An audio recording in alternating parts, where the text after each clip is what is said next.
하나님 우리를 부르셨는데 부르고 나서 상도 주시겠다.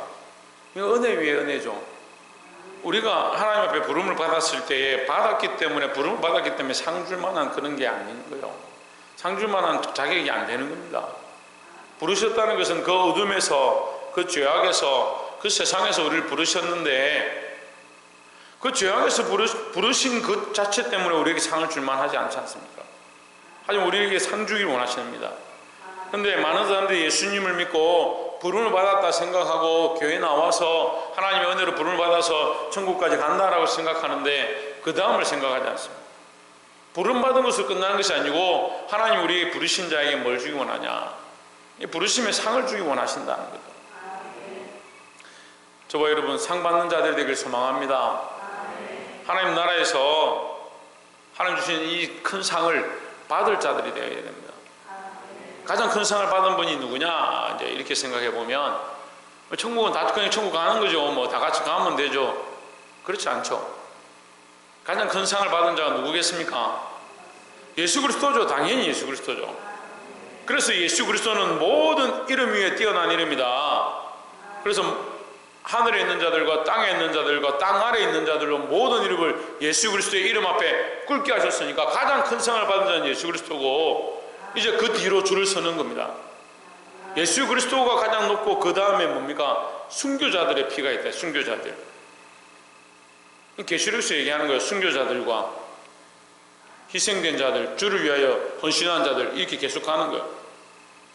그러니까 우리가 하나님 나라에 들어갈 건데 그래도 그나마 여러분들 천국에 들어가는 거, 하나님 나라에 들어가는 거 그런 믿음을 가진 줄 믿습니다. 그렇다면 천국에 들어가니까 자꾸 그런 분들이 있어요. 내가 천국 가니까 예수 믿었으니까 이제 끝났지. 한 번 믿으면, 한 번 구원받으면 이제 끝이라 하는데 다 천국 간다 하니까 절대 끊어지지 않을 거니까 걱정 안 해도 되겠네. 그래서 마음대로 사는 사람들이 있습니다. 이게 부끄럽다는 거죠. 이 땅에서도 부끄럽고요. 이 땅에서 그리스도인들 그리스도인 역할을 못하면 부끄러운 거예요. 교회가 교회 역할을 못하면 부끄러운 거예요. 이게 하나님 앞에 가서도 마찬가지입니다. 우리가 하나님과 그리스도와 많은 증인들 앞에 서게 될 것이고 우리가 지금 히브리서 12장을 하는데 이제 다음 주 되면 12장을 하는데 구름같이 둘러선 허다한 증인들 앞에 서는 겁니다. 그 증인들 앞에 얼마나 부끄럽겠냐는 거예요.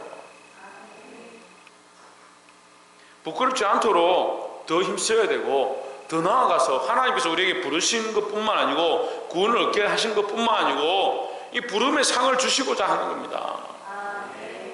이 상을 받을 수 있는 저와 여러분 되시기를 주의 이름으로 축원합니다. 이미 하나님께서 부르신 부름의 상을 받는 방법이 뭐냐? 우리가 이 세 가지를 나누기 원하는데 첫 번째 5절에 내가 8일 만에 할례를 받고 이스라엘의 족속이요 베냐민의 지파요 히브리인 중에 히브리인이요 율법으로는 바리새인이요 6절에 열심으로는 교회를 핍박하고 율법에 이르는 흠이 없는 자로라. 우리로 말하면 엘리트고 서울대 나왔고 세상에서 어떻게 빠지는 거 없는 사람이다. 완전한 사람이다. 더 나아가서 교회에서도 참 열심히 하고 충성하고 헌신하는 사람이다. 그렇지만 7절에 그러나 무엇이든지 내게 유익하던 것을 내가 그리스도를 위하여 다 해로 여길 뿐더러 했습니다. 여러분 중요한 게 뭐냐면 우리가 믿음으로 하고 있다라고 생각하는 것과 우리의 삶에서 자랑스럽게 생각하는 많은 것들 자기의 아이덴티티와 자기의 그런 어떠한 모습들이 누구를 위한 게 되느냐? 내게 유익하던 것이 되는 것 이게 아니라는 거예요. 이게 잘못됐다는 거예요. 우리의 자랑거리와 우리의 재능과 우리에게 주신 것들이 잘못된 것이 아니라 그것을 자기를 위해 쓰는 것, 자기의 유익을 위해 쓰는 것은 잘못됐다. 누구를 위해 써야 되냐? 내가 그리스도를 위하여 다 해로 여길 뿐더러 나를 위한 것들은 해로 여기고 나를 유익하게 했던 것들은 해로 여기고 이제는 누구를 위하여? 그리스도를 위하여 쓰기 원한다라는 거죠. 그럼 삶이 필요 없느냐? 그렇게 할 필요가 없느냐? 우리가 주신 재능을 쓸 필요 없느냐? 그런 말이 아닙니다. 그 재능의 목표와 방향들을 어디로 맞추냐? 나를 위한 것에서 바꾸어서 그리스도를 위한 것으로 쓰기 시작해야 되는 겁니다. 그래서 나를 위한 것은 결국 뭐가 되냐? 무익하다. 나를 위한 것은 결국 뭐가 됩니까? 육체를 위한 게 되는 겁니다. 육체는 뭐요? 썩어지고 없어질 것입니다. 그러니까 우리는 밥도 먹지 말아야 되고 물도 먹지 말아야 되고 그런 얘기가 아닙니다. 그런 얘기가 아니라, 물론 우리가 우리 삶의 여러 가지 것들을 위해 쓰지만 가장 중요한 우선순위와 목적을 어디에 두냐? 예수 그리스도를 위한 것에 둬야 된다는 거죠. 그래서 우리가 첫 번째 알아야 될 말씀, 부르신 부름의 상을 얻기 위하여 어떤 삶을 살아야 되느냐? 첫 번째, 그리스도를 위한 삶을 살아야 한다는 겁니다. 따라합시다. 나를 위한 삶을 내려놓고 그리스도를 위한 삶을 살겠습니다. 나를 위한 삶은 누구나 삽니다. 그냥 내버려둬도요, 어렸을 때 태어났을 때부터 누구를 위해 사냐? 자기를 위해 사는 겁니다. 제일에 누구를 위해 산다고? 자요, 누구를 위해 산다고? 자기를 위해 산다. 자기를 위해 산다. 이제 질문을 내가 고민을 해보니까 위에서부터 내려오면 안 될 것 같아요. 나이 많으신 분들부터 내려오면 안 되고 밑에서부터 올라가야 돼요. 밑에서부터 올라가는데 밑에서 대답이 나오면 제가 멈추려고. 요즘 대답 나오는데도 계속 질문하니까 별로 안 좋아하는 것 같아서, 사람을 위할 필요는 없는데 너무 시험에 들게 할 필요는 없을 것 같아서 제가 차라리 아이들은 좀 시험에 들으니까 아이들한테 질문해요. 자기를 위한 삶에서 그리스도를 위한 삶으로 바꿔야 된다는 거죠. 8절에 또한 모든 것을 해로 여김은 했습니다. 자기를 위한 삶에 대해서 그리스도를 위한 삶으로 바꾸어지는 것에 대해서 8절과 9절에서 얘기하는 겁니다. 8절과 9절은 그리스도를 위한 삶이 어떠한 삶으로 시작해야 되느냐, 또한 모든 것을 해로 여긴다. 모든 것이 뭐냐? 자기를 위한 모든 것을, 자기를 위해서 살아왔던 모든 것을 해로 여긴다. 지식이 필요 없고 학위가 필요 없고 지금까지 한 것이 필요 없는 게 아니라 자기를 위해서 했던 것이 필요 없다는 거죠. 그 학위를 버리고 그렇게 지식으로 살았던 것, 그 재능을 버리라는 게 아니라 그것을 이제 누구를 위하여? 그리스도를 위하여 쓰라는 거죠. 또한 모든 것을 해로 여김은 내 주 그리스도 예수를 아는 지식이 가장 고상하기 때문이라 했습니다. 그리스도를 아는 것이 가장 귀하다. 세상의 지식보다 그리스도를 아는 것이 더 귀하다라는 거죠. 그럼 학문을 공부해서 뭘 하냐? 그리스도를 더 알고자 합니다. 우리가 글을 모르면 그리스도를 어떻게 알겠습니까?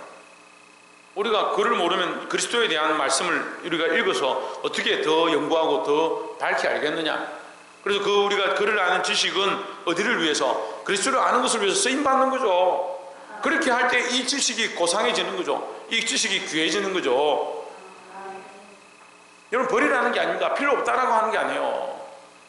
배설물처럼 여기기는 배설물처럼 여기지만 누구를 위하여? 그리스도를 위해 쓸 때 그것이 참 고상한 것이 된다라는 거죠. 내가 그를 위하여 모든 것을 잃어버리고 세상의 명예와 세상의 부귀와 세상의 존경과 세상의 존귀를 받던 그 모든 것들을 나는 잃어버리기 원한다. 왜? 그것은 나를 위해서 해왔기 때문이다. 이제는 누구를 위하여? 그리스도를 위하여. 세상에서 박수받고 칭찬받고 사람들이 인정해주는 거, 그거 중요하지 않다. 근데 교회가 타락하면요, 뭘 좋아하냐면 사람들 앞에 박수받는 거예요. 사람들 앞에 높은 직분을 가지고 높은 자리에 앉고 명예를 얻는 것. 저는 참 잘됐다 생각하는데, 옛날에는요, 이 강대상에 이 보좌를 만듭니다. 보좌를. 하나님의 보좌처럼 보좌를 세 개가 만들고 거기에 성령을 비둘기처럼 세 개가 만들고 포도를 세 개서 만들어가지고 의자를, 그냥 의자가 아니고 뒤에 이렇게 뿔이 나가지고 막 이렇게 돼 있는 왕들이 앉는 그런 보좌를 만들어요. 그래, 가운데는 좀 더 크게, 가운데 목사님 앉고 양쪽에 누가 앉냐? 장로님들 앉습니다.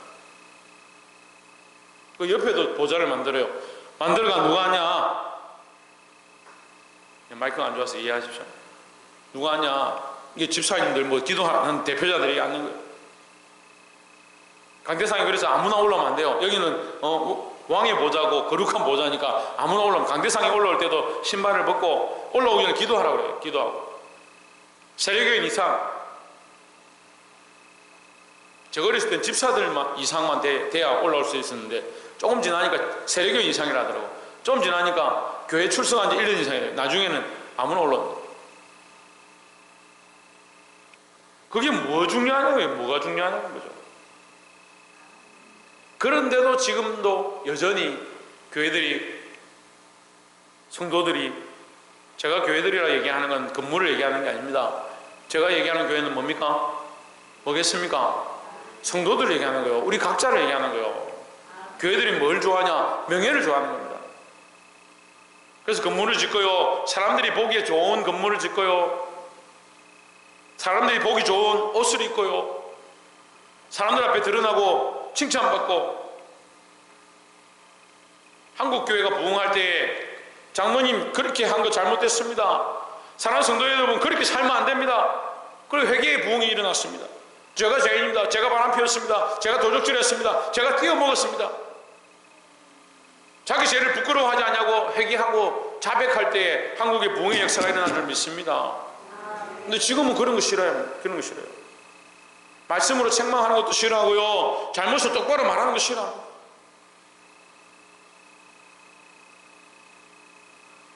목사가 될 때도요, 이 무슨 이 모자를 써요. 모자를 쓰고 그걸 가지고 제가 이제 문화적 충격을 받은 것이 뭐냐면, 졸업식을 하는데, 신대원 졸업식을 하는데, 어디 신대원이라 하면 곤란하니까 신대원을 졸업하는데, 신대원 학생들은 이제 학생이니까 졸업을 하면서 이제 이 옷을 입고 졸업 예복을 입고 모자를 쓰고 졸업을 하잖아요. 다 똑같이 이제 빌려서 그걸 입고 나왔습니다.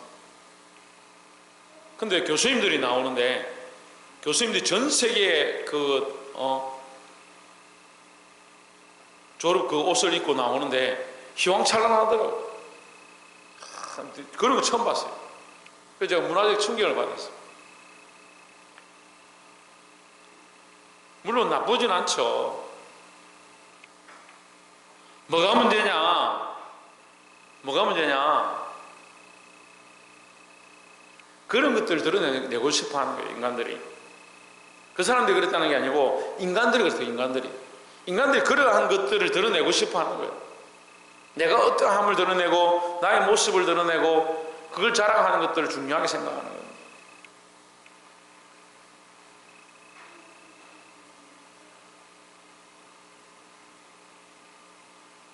아니라고 생각하시는 분 손 들어보세요. 사람들이 그렇지 않다라고 생각하시는 분. 근데 왜 아무도 아멘을 안 해요?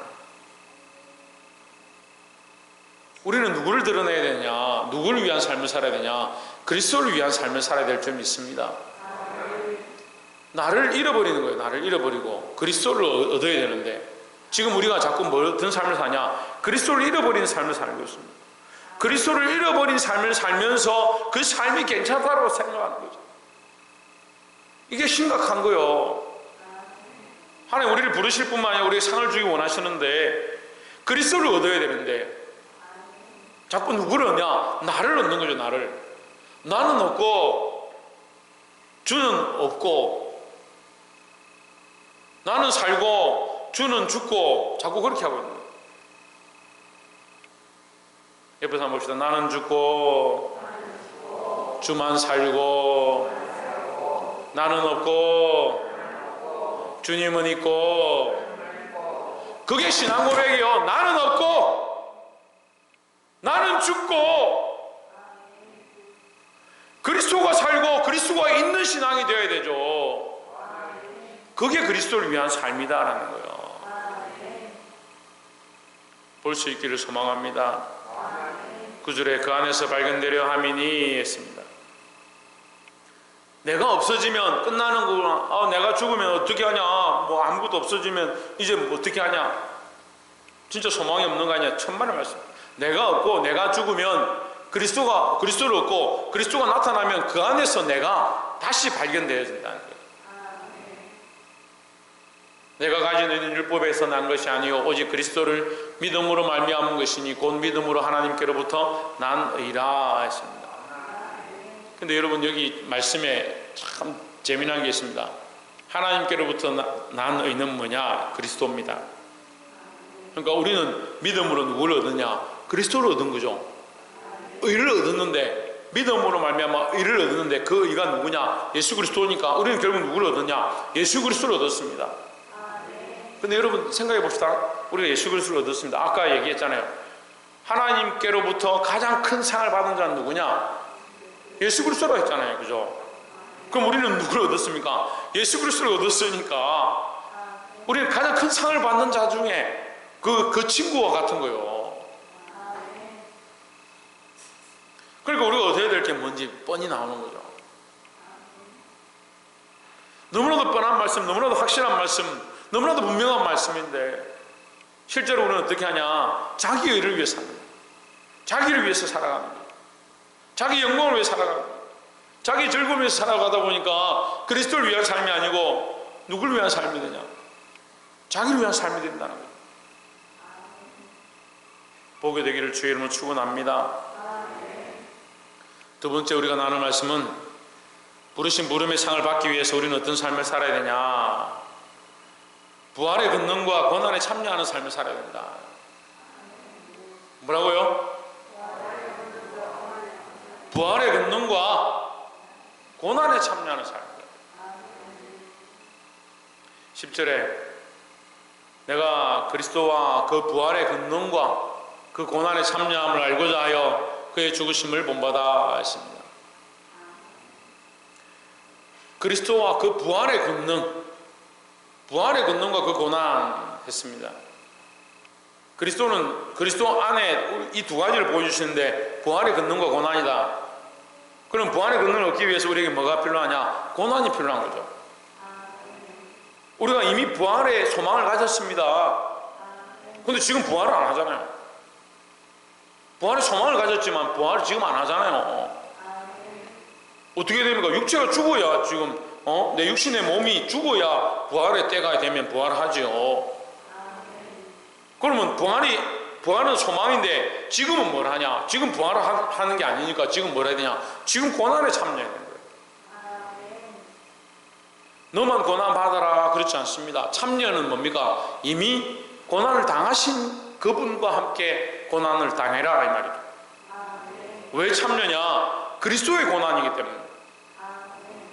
하나님 나라와 그 복음을 위한 고난이기 때문에 그 고난에 참여한다 이 말이에요. 우리가 우리를 위한 고난을 당하고 있으면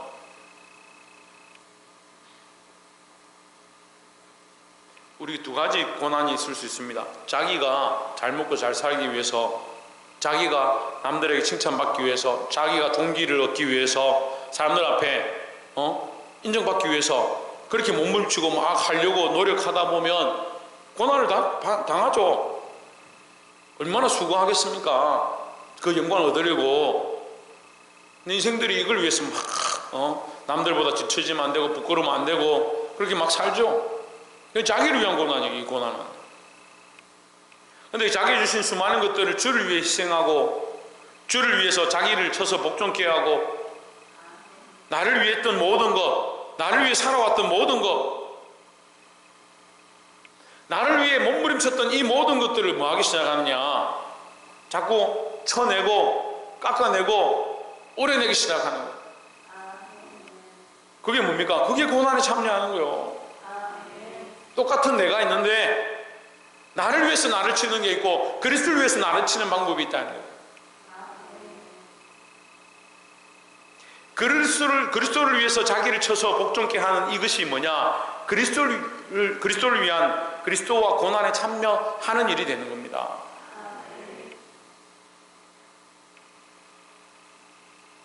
그래서 고난에 참여함을 알고자 하여 거기서 좀 더 나아가면 뭐냐? 그의 죽으심을 본받아. 그리스도와 함께 나도 죽어야 된다는 거죠. 결국 우리 육체가 죽겠지만 뭘 죽는 것을 말하냐? 내 정과 욕심과 내 세상의 모습들, 이생의 자랑들, 안목의 정력들, 육신의 정력들, 내가 보고 바라보고 지금까지 즐겨왔던 수많은 것들을 그리스도와 함께 죽여가는 것이 고난에 참여하는 것이다. 어떤 사람들은 그런 얘기를 해요. 아, 그러면 그리스도와 함께 죽고자 하는 사람들은 금욕해야 되고 금욕해야 되고 세상 밖에 가야 되고.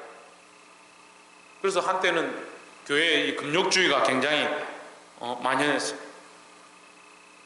그래서 수도원들이 부흥했죠. 금욕주의를 얘기하는 게 아닙니다. 세상을 버리고 산에 가라는 얘기가 아니에요.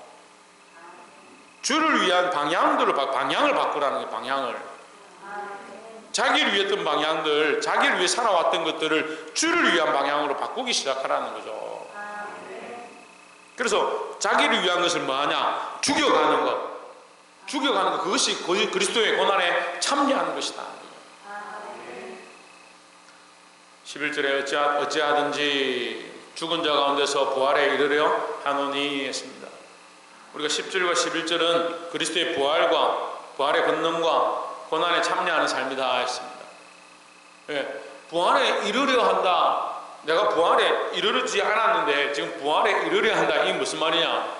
내가 예수 믿으면 결국 부활할 거 아니냐? 구원받는다는 것이, 영생을 얻는다는 것이 결국 이 육체는 죽고 나중에 다 죽고 없어졌을 때 나는 부활하게 될 것 아니냐? 이렇게 생각하는데, 부활에 이르려 한다. 부활을 얻었느냐?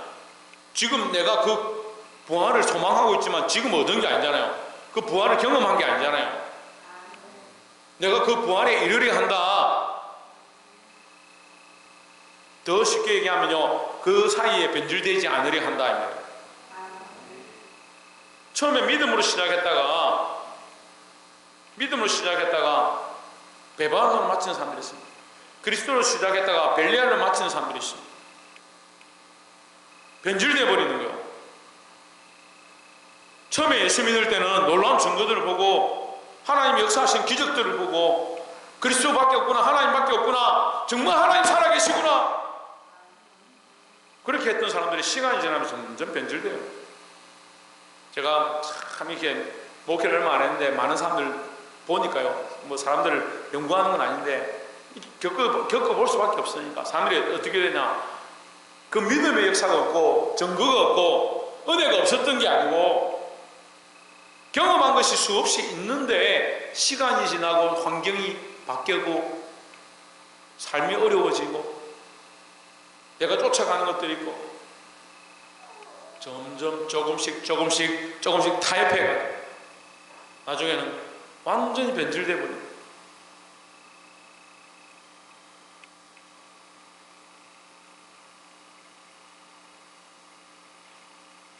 바다에 배를 띄우면 바다에 배를 띄우면 배를 한번 띄우면 영원히 그 배가 그대로 있을 것 같죠? 계속 바다 위를 떠다닐 수 있을 것 같죠? 부산의 자갈치 시장에 가면요, 그 앞에 이 배를 수리하는 데가 있는데 얼마나 거기 배들이 많이 줄을 서가지고 기다리고 있는지. 저는 바다에 떠 있는 배들이 왜 떠 있는지 몰랐는데 그 수리하려고 줄 서 있는 거래요. 바다를 한번 갔다 오고 나면 정비를 해야 된대요. 그렇지 않으면 어떻게 해요? 구멍이 나서 침몰하는 거예요. 목선도 마찬가지고 철선도 마찬가지고 다 똑같은 거예요. 시간이 지나면 구멍이 나고 닳아지게 돼 있습니다.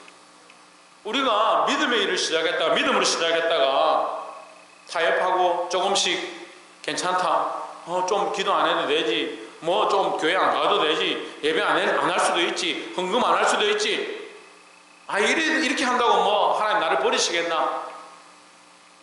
부활에 이르려 하노라.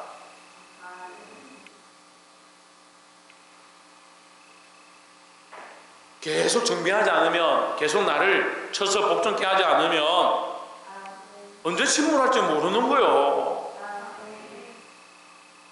자꾸 괜찮다고. 그리스도의 부활에 참여하기 위하여 어디에 참여하라? 고난에 참여하라. 그 부활의 권능을 얻기 위하여 고난에 참여하는 삶, 고난에 참여하는 삶을 사시기를 주의 이름으로 축원합니다. 마지막 세 번째로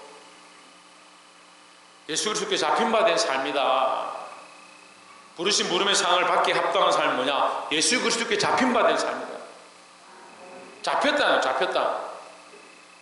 잡혔다는 말을 우리 청년들은 잘 모르는데 결혼한 사람들은 잘 알아요. 결혼한 사람들 남편한테 잡혀 산다. 이게 아내한테 잡혀 산다. 요즘은 이제 아내한테 주로 잡혀 살죠. 아내들한테 잡혀 산다. 우리 집안 아이들 제가 물어보면 너는 누구한테 잡혀 사냐? 아빠한테 잡혀 살죠. 잡혀 산다.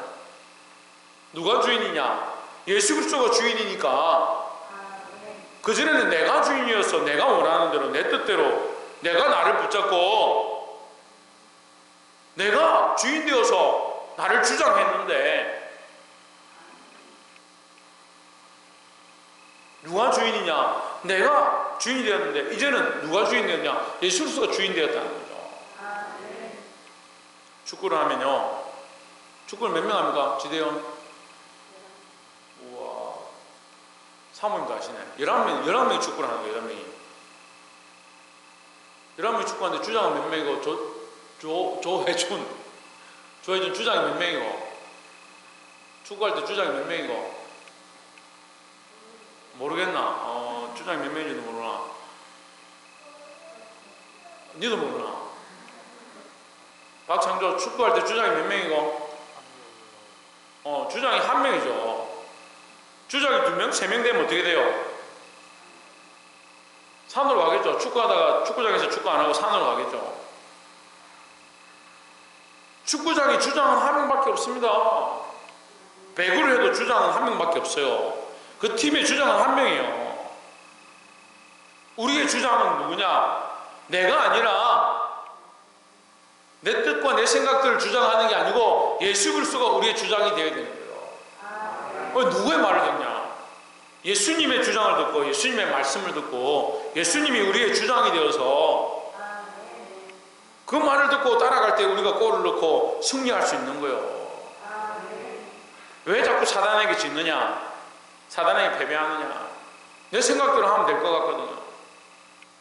머리를 이렇게 생각해 보니까 이번에는 이렇게 하면 될 것 같다. 이게 좋은 방법이네. 김 집사 이렇게 하던데 내가 이렇게 안 하고 나는 이렇게 하면 될 거야. 천만의 말씀입니다. 예수 그리스도께 사로잡힌 자, 예수 그리스도께 잡힌 바 된 삶을 사시기를 주의 이름으로 축원합니다. 12절에 내가 이미 얻었다 함도 아니요 온전히 이뤘다 함도 아니라 오직 내가 그리스도 예수께 잡힌 바 된 그것을 잡으려고 달려가노라 했습니다. 누구에게 잡혔냐? 그리스도에게 잡혔다. 그리스도에게 잡혔는데 왜 자꾸 잡힌 바 된 그것을 잡으려고 달려간다? 잡혔는데 뭘 자꾸 달려가냐? 이렇게 이해가 안 될 수 있는데요. 이게 의의적으로는 안 맞아요. 그런데 문제는요. 하나님께서 우리를 뭐로 보시겠습니까? 정주아, 우리를 뭐로 보시겠습니까? 우리를 답은 정확하게 있는 건 아니에요. 저 천정민 집사님, 하나님께서 우리를 뭐로 보시겠습니까? 하나님 자녀, 신성경 집사님, 우리를 하나님께서 뭐로 보시겠습니까? 예? 한 영혼으로 두 자입니다. 제가 원하는 답은 오진주, 우리를 뭐로 보겠습니까? 우리는 하나님을 뭐로 봐야 됩니까? 예? 하나님 살아계신? 예, 살아계신 하나님 보죠. 그래. 인격으로 보는 거죠. 하나님 살아계신 존전으로 보고 인격으로 보는 거예요. 그럼 하나님 우리를 어떻게 보십니까? 우리를 인격으로 보는 거죠. 하나님도 우리를 소중하게 여기시고 우리를 한 인격으로 생각하시는 거예요. 한 인격으로 생각하다 보니까 이것들이 살아가지고 어떻게 하냐? 안 잡히는 거예요. 내가 그리스도한테 잡혔다 생각하는데 자꾸 어떻게 해요? 살아서 벌떡벌떡 뛰는 거죠. 그래서 어떻게 합니까? 그리스도를 위해 살아야 되는데 그리스도 위해 살겠습니다 하고 잡혔다. 주님이 주장입니다. 이렇게 하고 나서도 계속 어떻게 하냐? 자기 살고 싶은 대로 자꾸 하는 거예요. 자기 뜻대로 자꾸 사는 거죠. 그래서 계속 뭐 해야 됩니까? 더 잡힌 바 된 그것을 잡으려고 해야 된다. TV 보니까 니 혼자 산다는지 나 혼자 산다는지 거기에 하는데 고기를 이렇게 잡아서 이렇게 끌어올리니까 낚시를 해서 끌어올린 게 잡은 게 아니에요. 그걸 딱 손으로 잡아가지고 집어넣어야 잡은 거예요. 이게 못 잡으니까 뭡니까? 다시 도망가고. 우리가 그리스도 안에 잡혔다고 생각하는데, 잡혔다고 생각하는데 날마다 나를 그리스도에게 쳐서 복종케 하고 더 구속되어지고 내 뜻과 내 생각은 점점점 더 내려가고 예수님이 주장되어서 완전히 나를 사로잡을 때까지, 그 안에 완전히 구속될 때까지 이걸 몸부림쳐야 되는데 자꾸 어떻게 합니까? 펄펄펄 살아있으니까, 내 인격이 살아있으니까 하나님 우리 인격을 확 뽑아가지고 그리스도의 인격을 확 집어넣으면 좋겠는데 우리를 그냥 인격적으로 생각하시는 거예요. 우리를 사랑하시고 여전히 우리를 한 존재 자체로 귀하게 여기시니까 인간들이 다 교만해가지고. 목회가 어려운 게요, 인격적으로 대우해주면 목사님 우습게 생각해요. 존중해주고 높여주면 높여줄수록 더 겸손하면 좋겠는데 가까이 지내면 지낼수록 더 겸손해지면 좋겠는데 그게 잘 안 되더라고요. 아, 그렇구나. 인간들이 그렇구나. 우리가 하나님 앞에 그렇구나. 하나님 우리를 잡으시고 우리를 인도하시고 구원의 길로 가게 하시는데 자꾸 인간들이 벌떡벌떡 살아가지고 자꾸 돌아가려고 하는 거예요. 자꾸 자기 살던 대로 가려고 하는 거예요. 3년 동안 말씀으로 가르치고 함께 자고 함께 먹고 함께 가르쳤는데 예수님 십자가에 못 박혔다 하니까 엠마오로 가버리는 거예요. 아, 인간들이 그렇구나. 발딱발딱 살아있구나. 하나님 우리 인격을 무시하지 않는 거예요. 우리가 선택한 대로 내버려 두시는 거예요. 그래서 자꾸 이런 걸 오해하는 사람들이 있어요, 신학적으로. 하나님 강권하셔가지고 세상에 잘못된 제약들, 잘못된 인간들 싹 다 뽑아가 확 다 죽이면 될 건데 왜 저런 인간들이 살아있냐고. 그런 얘기잖아요. 그럼 결국 하나님 인격적으로 못 보는 거예요, 그 사람이. 그리고 반대로 하나님 우리를 인격적으로 보고 있다는 사실을 모르는 거예요. 아무리 악한 자도 하나님 그냥 인격적으로 보시는 거예요. 자기들이 알아서 결국 그 죄의 그 숯불을 머리에 쌓고 마지막에 심판받을 때까지 하나님 내버려 두시는 거예요. 때가 있는 거죠, 때가. 근데 왜 우리가 그 심판의 권리를 알고 하나님 우리를 우리 어떻게 하실지 뻔히 알면서 왜 자꾸 살아있냐, 팔딱팔딱 뛰냐고요. 자기 인격대로 자꾸 쫓아가냐고요. 내 안에 있는 참의가 아니다. 내 안에 있는 자랑은 참 자랑이 아니다. 내 안에 있는 것들은 배설물로 여기노라. 이것을 한 번 하고 마는 게 아니고 부활의 그 권능에 참여하기 위하여, 부활의 권능에 가기 위하여 뭐요? 고난에 참여하는 것처럼 계속해서 이것을 끝까지 해 나가야 된다는 거죠. 13절에 형제들아 나는 아직 내가 잡은 줄로 여기지 아니하고, 사도 바울도 잡은 줄 여기지 않는다는데 우리 다 잡은 줄 생각하는 거야. 아, 내 교회 나왔으니까, 나 예수 믿었으니까 다 잡았지. 여러분 존경하는 믿음의 선배들이 있을 것이고, 지금까지 믿음의 선진들이 있고, 예수님의 제자들이 있었고, 사도들이 있었고, 예수님이 살아오신 삶이 있었고, 또 그 위에 선지자들이 있고, 믿음의 선조들이 어떻게 살았는지 보면 됩니다. 한 번 믿었다고 그냥 그 다음에 나태한 삶을 살았냐? 절대 그렇지 않습니다. 내가 잡은 줄로 여기지 아니하고 오직 한 일, 즉 뒤에 있는 것을 잊어버리고 앞에 있는 것을 잡으려고. 14절에 푯대를 향하여 그리스도 예수 안에서 하나님의 위에서 부르신 부름의 상을 위하여 달려가노라 했습니다. 지금도 뭘 하고 있냐? 지금도 달려가고 있다. 부르신 부름의 상을 위하여 달려가고 있다. 이게 바울의 고백입니다. 오늘 이것이 우리의 고백이 되기 원합니다. 달려가야 합니다. 멈추지 말아야 합니다. 계속해서 가야 합니다. 언제까지? 주님 다시 오실 때까지. 또한 죽는 날까지. 말씀을 맺겠습니다. 오늘 말씀이 길어진 건 저 때문에, 마이크 때문에 이해를 하시고, 부르신 부름의 상은 어떤 삶을 요구하느냐? 그리스도를 위한 삶, 자기를 위한 삶을 내려놓고 자기 영광을 위한 삶을 내려놓고 그리스도를 위한 삶을 사는 것. 그리스도를 위한 삶은 또한 어떻게 연결됩니까? 부활과 고난에 참여하는 겁니다. 부활의 권능을 맛보기 위하여 어떠한 삶? 고난의 삶이죠. 자기를 쳐서 목전케 하고 우리 삶의 여러 가지 유혹들과 우리에게 타협하라고 하는 것들을 그거 물리치고 고난을 당하는 삶을 얘기하는 겁니다. 마지막 세 번째로 그 고난의 삶에 더 나아가서 그리스도 안에 완전히 잡힌 바 될 때까지 나를 그리스도에게 더 잡힌 바 되도록 달려가야 된다. 그 부름의 상을 위하여 달려가야 된다. 멈추지 말아야 된다. 우리가 하루아침에 확 뒤집어져서 바뀌어지고 하루아침에 그냥 탁 주님 앞에 사로잡혀가지고 예수 그리스도와 닮은 자가 되면 좋겠지만 여기 여러분 다 그래도 거룩하고 예뻐 보이고 참 정결해 보이지만 그리스도 같은 사람은 없어요. 여기 아무도 그리스도 같은 자가 없어요. 그리스도에 닮아가고 있을 뿐이죠. 그러니까 우리가 이것을 더 달려가고 믿음의 경주를 경주해야 될 줄 믿습니다. 기도하겠습니다.